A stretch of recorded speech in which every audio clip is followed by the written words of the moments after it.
అప్పుల బాధలు వెంటాడుతున్నాయా? అయితే 6 JVR వారి జాతిరత్నాలు ధరించండి. వెల్కమ్ టు మన టీవీ ఉంది మన కోసం. నేను మీ జర్నలిస్ట్ మనోజ్. సో ఏదైతే చిన్నారి జాహ్నవి తప్పిపోయిన ప్లేస్లో ఉన్న సిహెచ్ అగ్రహారం ఈ విలేజ్. సో సరిగ్గా వాళ్ళ ఇంటి పైన ఉన్నాను. మీరు చూస్తున్నారు కదా, బ్యాక్ ఎండ్లో కనిపిస్తున్నటువంటి మొత్తం కూడా అరణ్యమే. సో ఒక 2 లేయర్స్ కనిపిస్తాయి. మీరు కొంచెం క్లోజ్గా అబ్జర్వ్ చేయండి. 2 లేయర్స్ కనిపిస్తాయి. కెమెరామెన్ కొంచెం జూమ్ చేసుకో.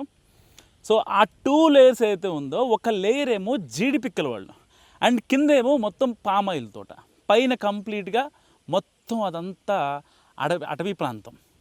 సో ఒక చిట్టడవి అని చెప్పుకోవచ్చు. దీంట్లో వన్యమృగాలు లాంటి పెద్ద పెద్ద యానిమల్స్ ఏముండవు. నార్మల్గా ఒక దుప్పులు, జింకలు, లేకపోతే అడవి పందులు మాత్రమే ఉంటాయి. సరిగ్గా ఇదే ప్లేస్ నుంచి సరిగ్గా చిన్నారి జాహ్నవి వెళ్ళింది. సో ఆ ఎండ్కి వెళ్ళిన తర్వాత ఆ అమ్మాయి మిస్ అవ్వడం జరిగింది. అండ్ అంతేకాకుండా ఇవాళ సెన్సేషన్ ఏంటంటే, ఆ అమ్మాయికి సంబంధించి ఒక చిన్న ఫోటోను కూడా పెట్టారు. ఒక ఫోటో ఈ యొక్క తీగలకి వేలాడదీశారు. నిజంగా మరి ఇది డైవర్షనా ఏంటో కూడా అర్థం కానటువంటి సిచ్యువేషన్. సో మీరు గమనిస్తున్నారు, చుట్టూ కూడా పామాయిల్ తోటలు, ఇంకా కొబ్బరి తోటలు, చెట్టు చూసిన అడవి. సో వీళ్ళు ఇక్కడ దాదాపుగా 25 ఏళ్ళుగా అయితే చిన్నారి జాహ్నవి వాళ్ళ నాన్న 2 ఏళ్ళప్పుడు ఈ ఇంటికి వచ్చారట, వాళ్ళ అమ్మ నాన్న. సో అప్పటి నుంచి ఉంటున్నారు. ఎలాంటి డిస్టర్బెన్స్ లేదు, ఎలాంటి ఇబ్బంది లేదు. కానీ చిన్నారి జాహ్నవి మాత్రం మిస్ అయింది. గంటలు గడిచాయి, రోజులు గడిచాయి, వారాలు గడిచాయి. ఇవాళకి 11 రోజులు. సరిగ్గా ఇవాళకి మనం టీవీ సిహెచ్ అగ్రహారంలో టీం అంతా వచ్చేసరికి 11 రోజులు పూర్తవుతున్నా ఎలాంటి క్లూ దొరకలేదు. సో ఇప్పటికే ఎన్డీఆర్ఎఫ్ సిబ్బంది, ఇటు ఎస్డీఆర్ఎఫ్ సిబ్బంది గాలించారు. వాళ్ళంతా ఇప్పుడు ఇక మరి ఏమనుకున్నారో ఏంటో తెలియదు. వాళ్ళందరూ అక్కడ వాళ్ళకి ఇచ్చిన షెల్టర్లో వాళ్ళు ఉండిపోయారు. సో మరి దీన్ని అంటే పక్కకి నెట్టేసే ప్రయత్నమా, లేదంటే ఇక పాప మిస్సింగ్ అని చెప్పేసి కేసు క్లోజ్ చేస్తారా అనేది కూడా ఇప్పుడు అనుమానాస్పదమే అని చెప్పాలి. ఎందుకంటే పర్టికులర్గా ఆ మాట ఎందుకన్నానంటే, దాదాపుగా ఎన్డీఆర్ఎఫ్ టీం కావచ్చు, ఎస్డీఆర్ఎఫ్ టీం కావచ్చు, పోలీసులు, స్థానిక రెవెన్యూ అఫీషియల్స్ ఇంకా అందరూ వచ్చి చూసుకున్నారు, వెళ్ళారు. సో మార్నింగ్ ఒకసారి వస్తున్నారు, ఈవినింగ్ ఒకసారి వస్తున్నారు. అంటే నేను ఇవాళ ఇక్కడ గ్రౌండ్లో ఉండి అబ్జర్వ్ చేసి చెప్తున్నాను. సో మార్నింగ్ నుంచి పోలీసు ఉన్నతాధికారులు అయితే ఎవరు రాలేదు. సో దీనికి సంబంధించి ఇలాంటి నేపథ్యంలో మరి ఆ అమ్మాయిని ఎవరు కిడ్నాప్ చేశారు, సో దానికి సంబంధించి ఆ యొక్క పిక్స్ ఎందుకు, ఆ యొక్క తీగలకి ఎందుకు అమర్చారు, ఆ అమ్మాయి హెయిర్ని ఎందుకు పెట్టాల్సి వచ్చింది, ఇప్పటికీ ఎవరికి అర్థం కానటువంటి ఒక చిక్కుముడిలాగా నిజంగా జాహ్నవి కేసు ఉందని చెప్పుకోవచ్చు. ఎందుకంటే ఇప్పటిదాకా చాలా క్రైమ్ కేసులు చూసాం మనం, ఎన్నో క్రైమ్స్. భర్తని భార్యలు చంపేయటం, భార్యల్ని భర్తలు చంపేయటం, లేదంటే ఆస్తి కోసం తగాదాలు, ఇలాంటివి చాలా ఉన్నాయి. కానీ జాహ్నవి కేసు మాత్రం ఎవరికి ఊహించినటువంటి సిచ్యువేషన్, ఎవరి ఊహకలకు అందనటువంటి సిచ్యువేషన్. ఎందుకు ఆ మాట అన్నానంటే, సో ఇన్నాళ్ళుగా సిహెచ్ అగ్రహారం విలేజ్ అనేది ఎవరికీ తెలియదు. కానీ ఇప్పుడు సిహెచ్ అగ్రహారం అంటే నిజంగా 2 తెలుగు రాష్ట్రాలకే కాదు, ప్రపంచంలో ఉన్న తెలుగు వాళ్ళు మొత్తానికి తెలిసిపోయింది. 2 ఏళ్ల చిన్నారి జాహ్నవి అనే అమ్మాయి ఎలా మిస్ అయిందో తెలియదు. అసలు ఆ అమ్మాయి ఏంటి పరిస్థితి అనేది ఎవరికీ అర్థం కావట్లేదు. సో ఇటు టెక్నికల్గా ఎవిడెన్స్తో పోలీసులు మాట్లాడుతున్నారంటే, సో వాళ్ళు కూడా ఒక రకంగా చేతులు ఎత్తేసినట్టే అనిపిస్తుంది. సిచ్యువేషన్ గ్రౌండ్ లెవెల్లో అలాగే ఉంది. సరే ఇన్ని రోజులు బట్టి జరిగిన ఇది, లేకపోతే ఇంకేమన్నా ఎవిడెన్స్ సంపాదించారా, లేకపోతే ఇంకేమైనా టెక్నికల్ లాజికల్ ఎవిడెన్స్ సంపాదించారా అనే విషయం పక్కన పెడితే, సో 2-3 సస్పెక్ట్ని పోలీసులు ఇప్పటికే అదుపులో తీసుకొని వాళ్ళని విచారిస్తున్నారు. సో సరిగ్గా జూన్ 6 శనివారం ఉదయం 11:30 ఆ అమ్మాయి తప్పిపోయిన తర్వాత ఆ అమ్మాయికి సంబంధించినటువంటి హెయిర్ దొరికిందని చెప్పారు. ఆ అమ్మాయికి సంబంధించిన పెంపుడు కుక్కకు సంబంధించిన హెయిర్ కూడా దొరికిందని చెప్పారు.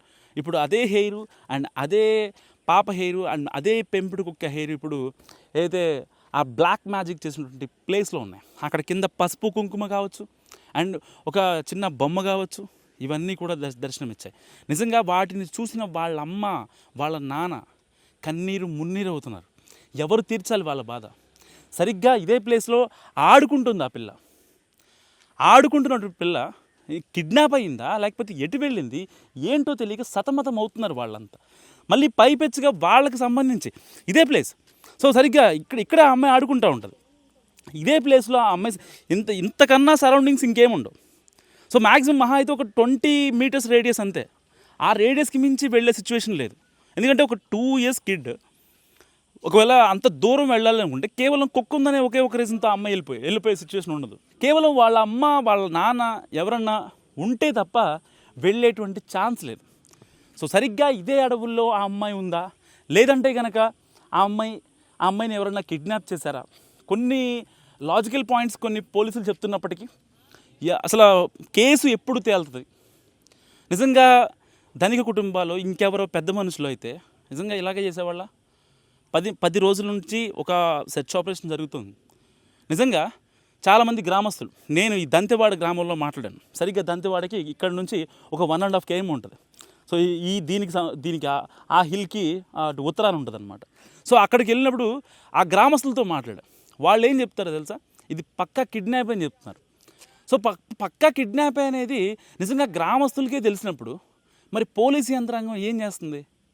ఇన్ని రోజులుగా సెర్చ్ ఆపరేషన్ చేస్తారా? మెటల్ డిటెక్టర్ అంటారు, లేదంటే డ్రోన్స్ అంటారు. ఆల్రెడీ ఫస్ట్ 2-3 days మీకు ఆల్రెడీ తెలిసిన తర్వాత ఆ రోజు వర్షం పడిందన్నారు, మళ్ళీ వెళ్ళి గాలించారు. గ్రామస్తుల ఫిర్యాదుతో వీళ్ళు చేసిన ఫిర్యాదుతో వెళ్ళి మాట్లాడారు. ఇవన్నీ జరిగే అంత బాగానే ఉంది. కానీ స్టిల్ ఇప్పటికీ ప్లాన్ ఏలోనే ఉంటే అలా ప్లాన్ బికి ఎందుకు రావట్లేదు పోలీసులు? ఇటు ఎన్డీఆర్ఎఫ్ సిబ్బంది, ఎస్డీఆర్ఎఫ్ వాళ్ళు కావచ్చు, అంటే టెక్నికల్గా లాజికల్గా ఎవిడెన్సెస్ కోసం ఎందుకు మీరు ప్లాన్ చేయని పరిస్థితి నెలకొంది?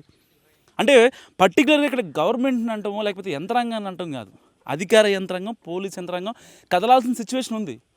ఆ తల్లి మనసులో బాధ ఎంత ఉంటుందంటే నిజంగా కొంతమంది కామెంట్స్ పెడుతున్నారు. ఆ కామెంట్స్ ఆవిడ చలించిపోతుంది. జాహ్నవి వాళ్ళమ్మ మాట్లాడట్లేదు, వాళ్ళ అమ్మ కళ్ళలోంచి నీళ్ళు రావట్లేదు, వాళ్ళ నాన్న అసలు ఏం పట్టనట్టున్నాడు. ఇవా మాట్లాడుకునే మాటలు? అంటే నాకు అర్థం కాని విషయం, ఇప్పుడు పాప ఆల్రెడీ అక్కడి నుంచి వెళ్ళింది, వీళ్ళు పంపించారా? పోనీ వాళ్ళని అసలు బ్లేమ్ చేయడానికి ఏ ఒక్క 1% ఛాన్స్ అన్న ఉందా?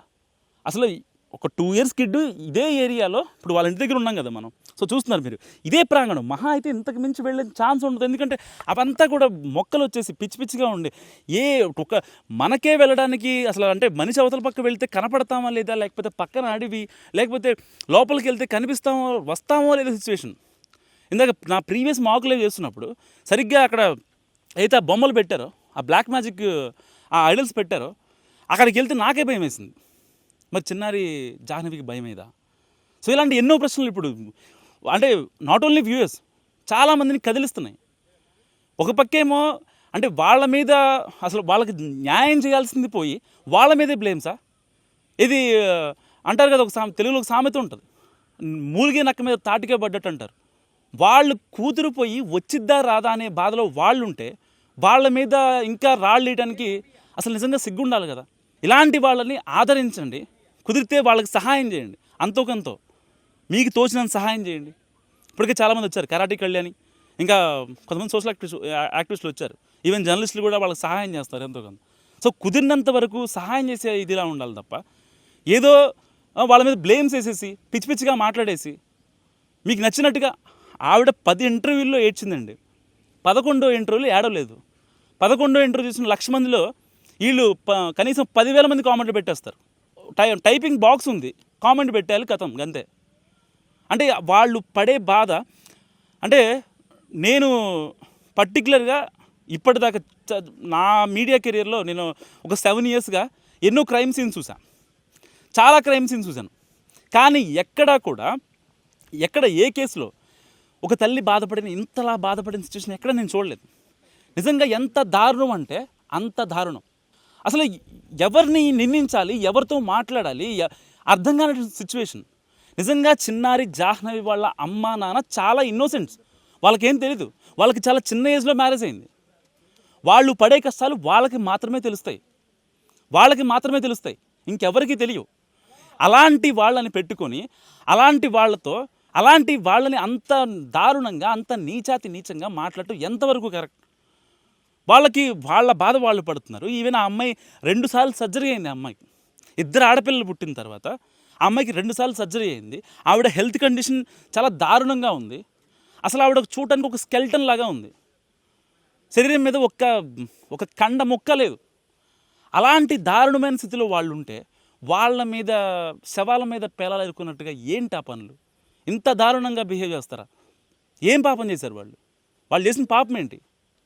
వాళ్ళు అడుగుతున్నారు, వాళ్ళ అమ్మ అడుగుతుందని, జాహ్నవి వాళ్ళ అమ్మ లిటరల్ నన్ను అడిగింది, ఏం పాపం చేసామన్నా మేము అని అడిగింది. ఆ అమ్మాయికి ఏం సమాధానం చెప్పాలో నాకు అర్థం కాలేదు. సో ఇలాంటి సిచ్యువేషన్స్ చాలా జరుగుతున్నాయి. ఎవరు నిందించాలి ఇప్పుడు?